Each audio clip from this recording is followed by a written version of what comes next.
Right, tomorrow night, 7:45, Stamford Bridge. Chelsea host Aston Villa in the fourth round of the FA Cup, but I prefer to call it the John Duran Derby. Let's have a little chat about the match, and I'm going to give you lot my starting 11 that I think should be starting the game against Aston Villa. And also, we will speak about the John Duran rumours and maybe have a quick chat about the replacements. But people, before we get into it, welcome back to the Joey Knight podcast. If you are new around here, at the end of the video, if you like the content and you want to see more from myself, please hit the subscribe button. Also, this second right now, please smash the like button because it really helps me out. As you can see, change of scenery. I am on holiday, but do you know what? Because I've done the Misfits fight last week, I sort of was shit on the content. I really didn't put much out at all. I've got loads of good stuff that's going to be coming out. I've got a bit with Brian, the True Geordie, where we're going to break down my Misfits fight. That's going to be on my boxing channel. I've obviously got a few Chelsea videos that I need to drop while I'm over here. I've got a behind-the-scenes Misfits thing. It's all good. But because of my lack of consistency posting last week, where I was trying to zone in and get ready for the fight, as much as I'd like to enjoy my holiday, I do want to bang out some videos for you lot. So if that's not enough of a reason to hit the like button, I really don't know what is. Right, okay, so let's speak about Aston Villa, because let's be honest, they've been somewhat of a revolution this season, haven't they? I thought that things were going to go well for Aston Villa, especially off the back of the half a season of really impressive performances we had seen under Unai Emery, but I can't say that I thought that come what end of January, Villa would be sat there level on points with Arsenal and with Man City. I think it's only Liverpool that are above them at the moment, more points than them. Obviously, Spurs are just trailing behind, but I think that the work that was done for Villa, especially in that run of games, you know, where they beat in the space of a week Man City and Arsenal, that work has sort of kept them in that top four, because they have stumbled a little bit of recent. They've only got one loss in their last 6 games, and that was to Man United. But the wins they have had, they really did struggle in getting. They've had a couple of draws in there. So I think this might be a good time to get Aston Villa, but I don't know if there's ever a perfect time to get Aston Villa, because I just really rate them. And we saw what they did to us at Stamford Bridge earlier on this season. We saw what they did to us at Stamford Bridge last season, but last season's last season. Different time, different Chelsea, don't care. This season, we weren't great against them either. But we all know, watching this video, because pretty much all of you are going to be Chelsea fans, Malo Gusto should not have been sent off in that match. I still don't think that was a red card, and I am still losing a little bit of sleep in it. But 1 or 2 or 10 or 15 Doradas normally helps that on holiday. Anyway, I think Chelsea have turned a corner, and I know a lot of you got at me for not getting a match review out. The reason being, after the Borough game, I was at the Middlesbrough game. I went there. It was really good. By the way, this wind, I don't know whether the microphone's going to be picking this up, so if it is picking it up, I'm sorry. If not, we're all good. I was at the Borough game, and we absolutely smashed it, didn't we? It was really good. Good fun to get up to the bridge, man, and obviously a really good reception after my Misfits fight and stuff as well, so very happy with that. Good to have a drink with everyone. But I flew out to where I am on holiday now. I flew at like 6 AM or something like that. So I literally got back from the match, had a couple of hours of sleep, and didn't get a chance to get my review of that match out. But I think you can sort of understand where I'm going to go with my thoughts on that game. And that is why I think we've actually turned a bit of a corner here. And I'll tell you what, it's a big if. It really is, because a lot's made of Reece James's injury problems. But Ben Chilwell's not far behind, you know. But Ben Chilwell last night showed just how good he was. Last night? It wasn't last night, was it? It was a couple of nights ago. But whenever it was, see, I'm talking as if I'm doing the review here, but Ben Chilwell just showed how much we've been missing him. And I didn't realise we missed him that much. My own naivety, hands up, I should have realised how important Chile is to the team. I know what a good player Ben Chilwell is and how important he is, but obviously with the performances of Malo Gusto, even when he's gone over to left-back, Cucurella hitting a bit of form, which came out of nowhere and I wasn't expecting, I was sort of looking at it and I was thinking, Reece James is the more important out of the two. But actually, we've not got a backup left-back anywhere near as good as Ben Chilwell at the club. Whereas we have got a backup right-back in Malo Gusto, who's performing to levels that ease the pain of not having Reece here. Not as good as Reece, but they do ease the pain. So I think if we can keep him on the pitch, that's going to be a massive plus for us. I do think I'm looking at this Chelsea side at the minute under Pochettino. Quite a few people called for Pochettino's head, you know. after the first leg. And if that was the second leg and we went out, maybe I could have been calling for it too. But because I understood that we were definitely getting through to Wembley, I said it. Anyone that watches the channel time and time again, I said, we're getting through to Wembley. We're going to smash Borough. Borough weren't that good. They weren't that good in the first leg. We were just shit. And Cole Palmer had the worst day at the office he possibly could have. But he had a very good day at the office on Tuesday night because he got himself a brace. It was really good. Chile unreal. Palmer unreal. What I would say, the front line in that match, right, we started a front line of Raheem Sterling, Amanda Broha, Mikhailo Mudryk.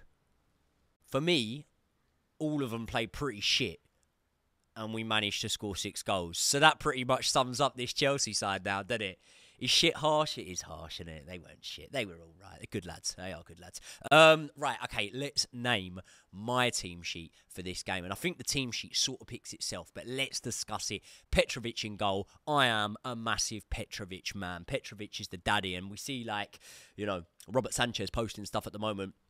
Robbie, you ain't getting nowhere near that team, mate, unfortunately, my friend.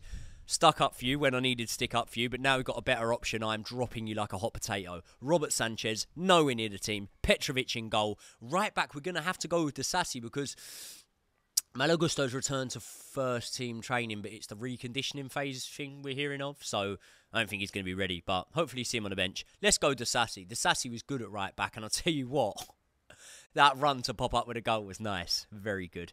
From Axel Disasi. Silva and Colwell in a centre-back pairing. How good did those two look the other night? Colwell is a centre-back. Stick Chilwell next to him, put Colwell there, and then we're all happy. Put Chilwell on the wing, and then we fall out. So, yeah, it's got to be Thiago Silva, Levi Colwell, and then, obviously, Ben Chilwell at left-back. The midfield three picks itself. I'm always sticking with this three, you know. I think on the rare occasion you might see me drift Cole Palmer into the 10, but I think this three will fare well in this game. Enzo, Caicedo, Gallagher. Enzo and Caicedo both really impressed me. Who had the better match out of the two? Probably Enzo Fernandez. I don't know. Have we turned a corner? Before I crack on with this team sheet, have we turned a corner? I think we might have, you know. But I've said that time in, time out this season. It didn't happen, so who knows. Then, up top, I'm going Palmer. On the right wing, I'm going to have to go Amanda Broha by default. I don't think he was that good in that game. I don't think he's been that good in any of the games recently. God forbid he gets an injury, because if we can get something close to 35, 40 million for him, I think that would be brilliant. That's not to say that I want Amanda Broha out, but I don't know, man. I don't know. What do you lot think? And then on the other side, I'm going to go with Noni Madueke. And the good news is we do have players coming back from injury. Sorry, we'll have to see what Pochettino's press conference is saying.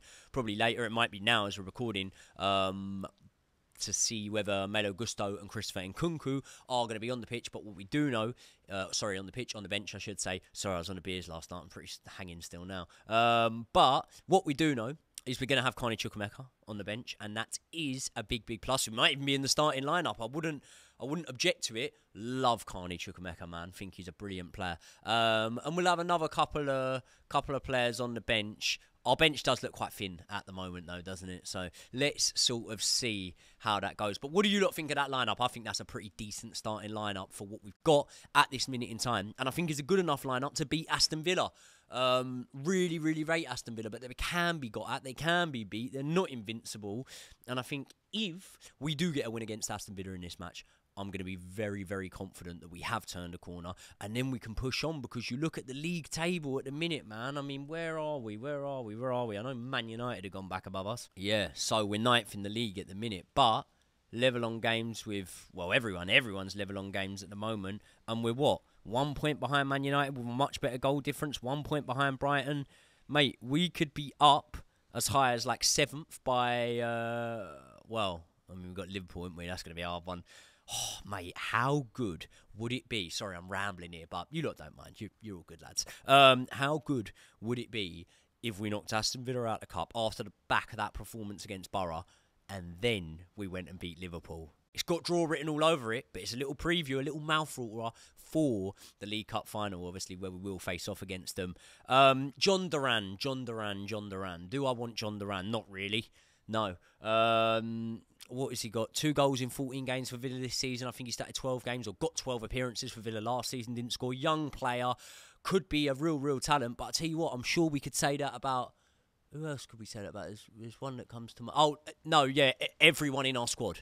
We've got everyone in our squad that we go, young player, could be a real good talent. Let's get some ones for the here and now if we're going to invest in this position. Look what a difference Ben Chilwell made coming back into that team. Is that because Ben Chilwell is a brilliant player? It is. But is it because he's coming in to a youthful team and he's got leadership skills, which he was captain on the day, and he's got experience and he's got big game know-how? Yes, that's why, combined with the fact he's a brilliant player. So do we need another young player in there?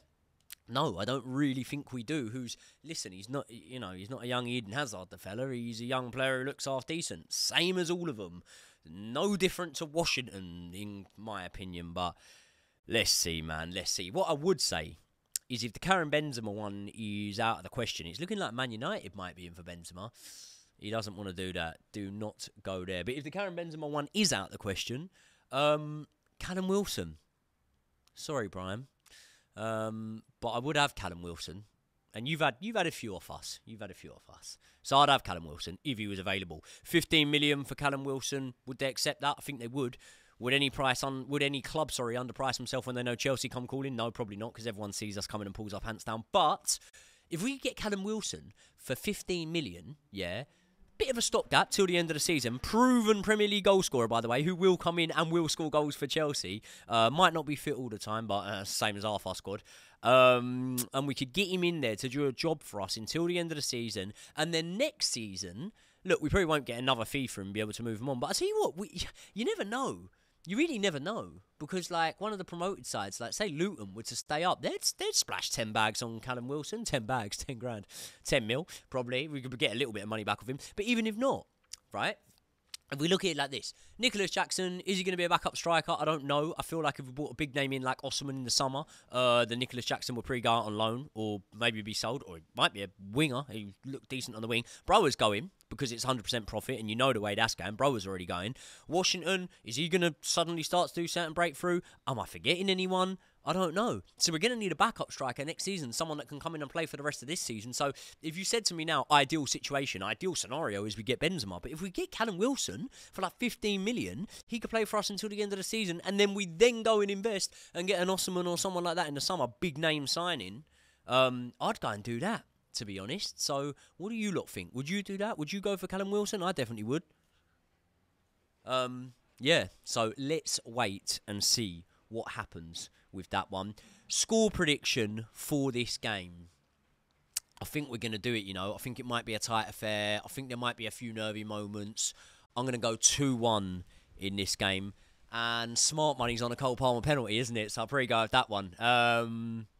Yeah. Very interested to know your lot's thoughts. Guys, thank you once again for all the support I'm getting, especially around this boxing stuff. I know a few people written in the comments saying, oh, is this a boxing channel now? It's not, but I do have a boxing channel, Joey Knight Boxing. I'll link it in the description. Also, Josh Aveste, the main man, nearly forgot about that.